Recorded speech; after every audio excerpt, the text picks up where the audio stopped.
It's time for Declare Your Independence with Ernest Hancock. Believe me when I say we have a difficult time ahead of us. But if we are to be prepared for it, we must first shed our fear of it. I stand here without fear because I remember that I am here not because of the path that lies before me, but because of the path that lies behind me. I remember that for 100 years we have fought these machines. And after a century of war, I remember that which matters most. We are still here! Tonight, let us make them remember we are not afraid!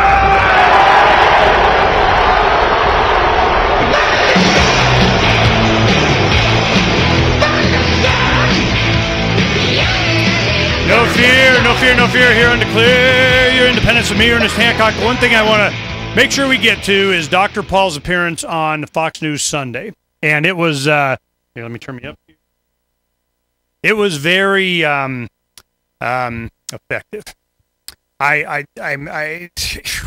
If anybody's supporting anybody else for any other reason, I like to know what it is. And it's just, he just whipped day butt. That guy is getting some clearness of mind, even at 70 whatever years old, man. The boy's got skills, and he just beat the snot out of him. But we'll get to that a little bit later. It's a good 15-minute interview, so we'll try and squeeze it in the last couple of segments, and we'll talk about it a little bit. But I want to go ahead. Is that Barry?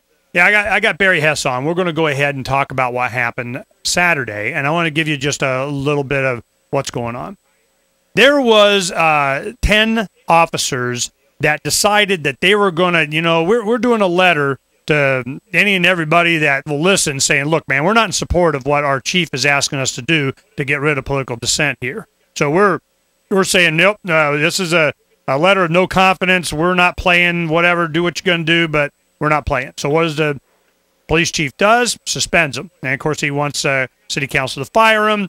Then you have the Superior Court says, look, you can't fire him without a termination hearing. And going through all this, the law enforcement union started to represent them, going, man, you got some issues, and there's all kinds of stuff going on legally. In amongst all this, the Oath Keepers come in and said, we have been begging for someone in the military and the police to do exactly what they did. And not only did they get one person, they got 10 at the same time in a police force of 14, 15. So it's like, wow, if this wasn't a perfect neon flashing example for them to make use of. So it kind of, all right, we're going to do a rally around what. So they have a recall election that is tomorrow for Mayor Ed Foster that came in the support of the people. He's just one of the guys out there. He didn't really have any political career ambitions. I just want to know where all the money's going. They're doing all this stuff. We'll just follow the money. I know that because his brother in Florida came across enormous corruption in the sheriff's department there, and he learned from his brother's experience. You just follow the money. If you can get access to where the money's going, that'll tell you everything you need to know.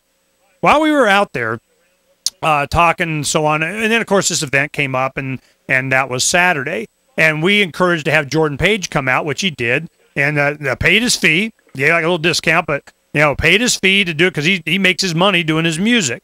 So we, cut the costs and everything, having him stay with Donna and I, and we had a party Friday night, and, he played out in the back, and it was freaking hot. And I'm going, yeah, this is nighttime. Wait till it's daytime tomorrow.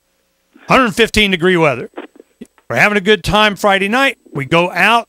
He was the rock star of the event. Everybody had a good time. And there was over a couple hundred people that were there. I was shocked there was that many. Now, of course, they were saying, we're going to have hundreds and thousands. And I go, yeah, and 115. Are you kidding me out in the middle of nothing?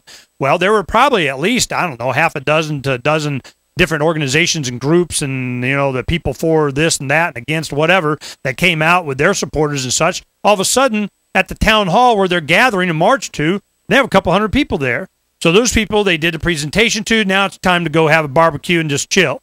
Well, a significant portion of them actually made it out there and stayed all day and just relaxed and had some chili dogs and so on and listened to Jordan Page play. Barry gave a fantastic speech. We have that up. I didn't really plan on doing it. I just gave a little 6-minute, yo, what's up? This is why we're interested.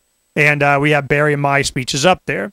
Now, Jordan's the acoustic's really bad, but We put up the good audio of those songs so you can see what he was playing. Did you up here?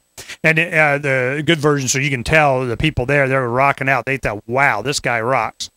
Now, what happened was there was a gentleman that was the first mayor of Quartzsite when it was incorporated. His name is Richard Oldham. I finally got time. I think I had met him before, and I didn't realize it. And I started talking to him. Barry's talked to him for a long time. And we got Barry on the line here. We'll get to him in a second. But what happened was, I'm going, look, I already know where this goes. I know the positions that are filled. I know why they annexed this. I know why you got the positions of power that did da-da-da-da. And he goes, you are so correct. It was the city attorney that was here before that built this consortium of development, investing money, go get kind of thing. And now he's at the county level protecting what he created down here. I'm going, need I know more? I go, it's neon flashing obvious because I've been through this before. Had no confirmation of it until the former mayor says, yep, it's this guy doing this with these people. And now he's at the county level making sure they can get away with it. Really? Well, we bring attention to this stuff, and it's not knowing the answers. It's knowing the right question. The right question. Barry, just share with the audience first thing, how freaking hot was it? It was so hot. No, what was it, about 117 out in the middle of nowhere with no place to hide from the sun until God said, okay, here's some clouds. Yeah, that was mighty nice of him. I didn't complain too much, or he snatched the clouds away.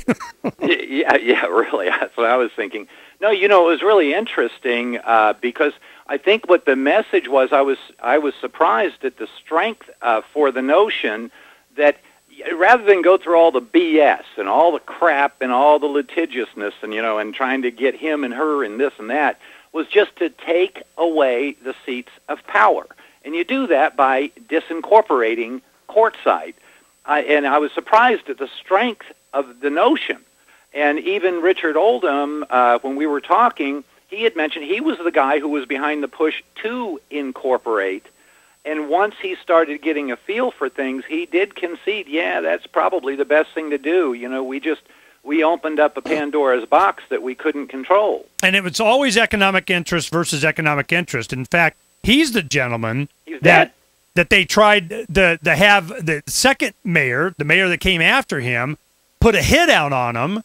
And he contracted with an undercover officer. They took Richard out in the desert, took pictures of him, proof of death, kind of some ketchup on him or whatever, then got the other guy to come pay off, boom, arrested him, put him in jail. Later they let him out for health reasons, give me a break. But, so he was already had a hit put out on him because of the creation of the government. So I could understand. He's like, you know what, this government thing's not such a great idea anyway. It does nothing but cause dissent amongst who's fighting over the seat, who wants the power.